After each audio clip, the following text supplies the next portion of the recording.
Welcome to Books Under Your Bed. I'm Wesley McCraw. Today I wanted to talk about Bloodborne. Recently there was a 10th anniversary of Bloodborne. People were hoping for an announcement from Sony about a Bloodborne remaster or remake or sequel, or really any acknowledgement of the 10th anniversary, and none of that happened. So today I thought it was a nice excuse to talk about Bloodborne. It's one of my favorite games, partly because of the atmosphere. So I wanted to talk a little bit about two books I own.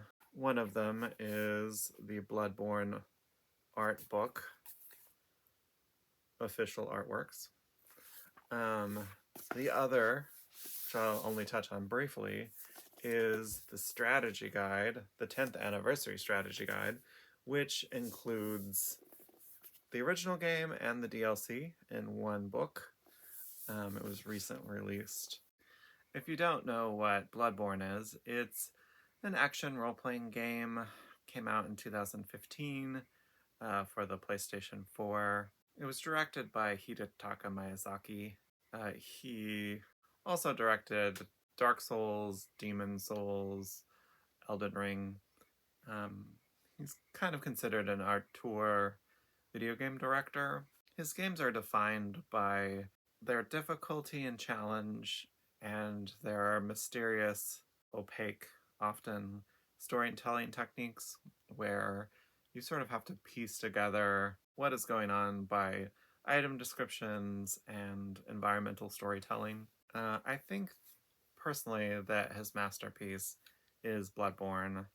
Bloodborne has a very dark aesthetic, and that matches perfectly with Miyazaki's aspirations. Part of what Miyazaki really likes is a very dark, oppressive atmosphere that the player overcomes with the help of other people or by just perseverance. He thinks that the reward of finding those bits of hope amongst the darkness is what makes a game compelling.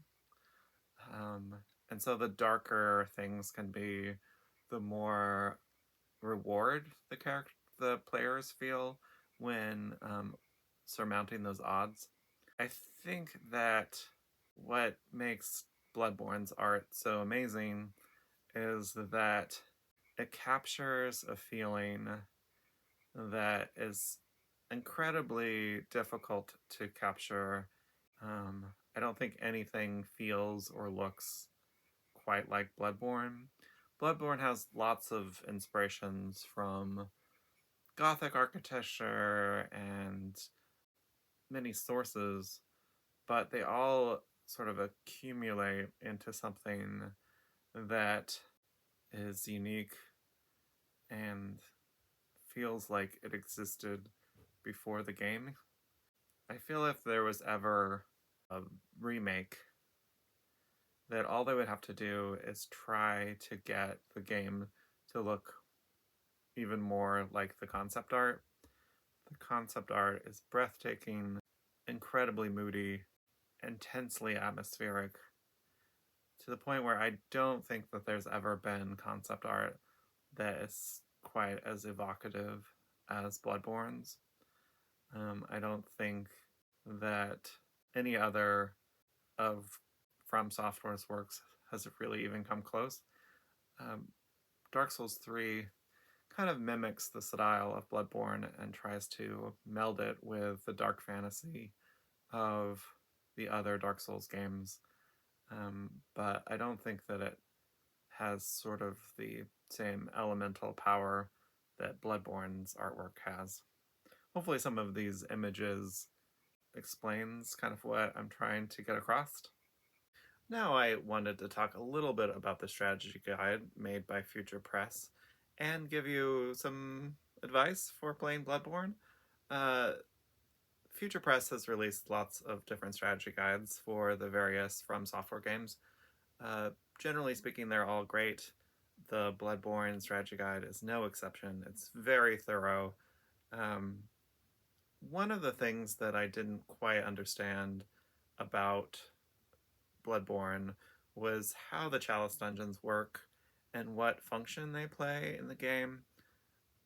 When I originally played, I got through some of the earlier parts of the Chalice dungeons and then kept playing through the randomly generated versions of those dungeons and not getting much further.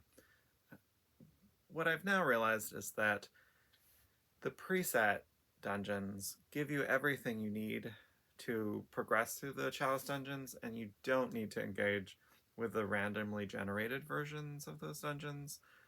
You can get a few insignificant rewards, but the main thing you want is to go through the presets and get the things you need to progress to the deeper levels.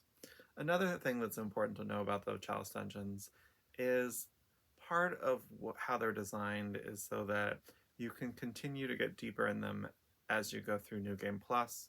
So they don't get harder and change once you beat the game.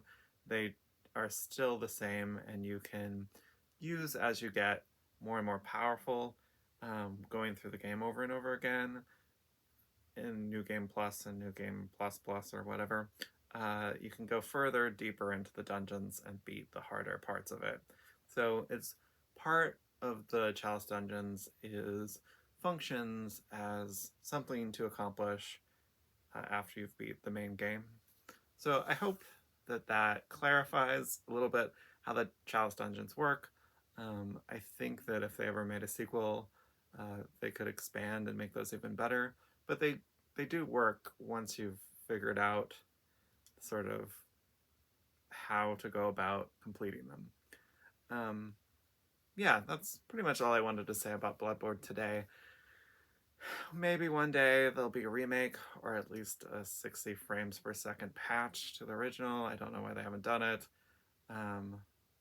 There's one theory that the reason there hasn't been any type of update, there hasn't been a remake after 10 years, despite the fact of remaking so many other things, is that Miyazaki super loves Bloodborne, and he's interested in expanding on Bloodborne and doing something with it, and doesn't want other people to mess with the property.